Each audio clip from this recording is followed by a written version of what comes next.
160 milliards de dollars, c'est le montant requis pour la mise en œuvre entre 2021 et 2030 du deuxième plan d'action prioritaire du PIDA, le programme de développement des infrastructures en Afrique, une initiative exécutée par la Banque africaine de développement et au service de la vision de l'Union africaine. Les 160 milliards de dollars visent à financer 69 projets de développement infrastructurel dans les secteurs variés tels que l'énergie, l'hydroélectricité, les transports et les télécommunications.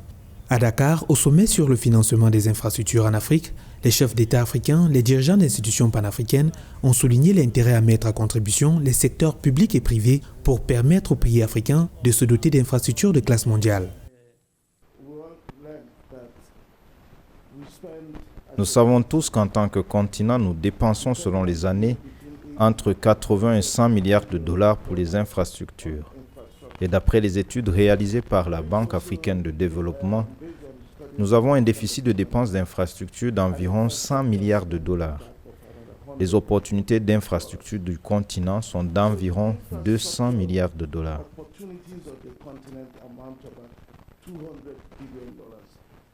La crise de Covid-19 a mis à nu la nécessité pour le continent de penser son développement infrastructurel, y compris dans le domaine de la santé. Dans cette mouvance, le Rwanda a lancé le 23 juin 2022 la première usine de fabrication de vaccins à ARN messager en Afrique.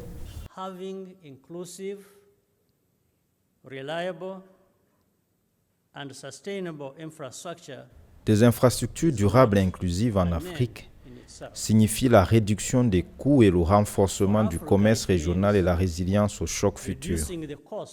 Les 69 projets du deuxième plan d'action prioritaire du PIDA, repartis à travers 5 régions d'Afrique, visent à accroître la compétitivité et l'intégration économique de l'Afrique. Le plan d'action prioritaire 2 du PIDA a été adopté par l'Assemblée des chefs d'État et de gouvernement de l'Union africaine en 2021.